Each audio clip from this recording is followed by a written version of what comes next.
જી, આપણને બધાને ખ્યાલ છે કે ગઈ સામાન્ય સભા એટલે કે 26/6/2024 ની ત્રીજી સામાન્ય સભાની અંદર પક્ષ પલટુ એવા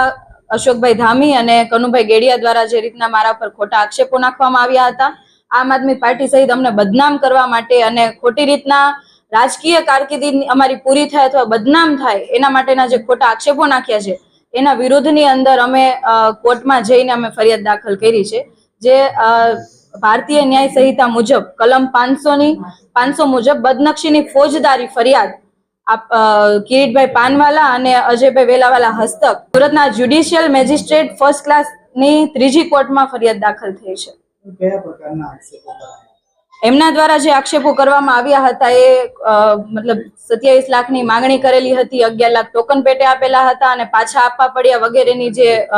આક્ષેપો હતા અને સાથે સાથે અમુક એવા શબ્દો પણ મીડિયા વચ્ચે બોલેલા છે કે ભાઈ આવા વ્યક્તિઓને તમે નેતા બનાવો તો આવું જ થશે, XYZ આવા ઘણા બધા આક્ષેપો એમણે નાખ્યા હતા।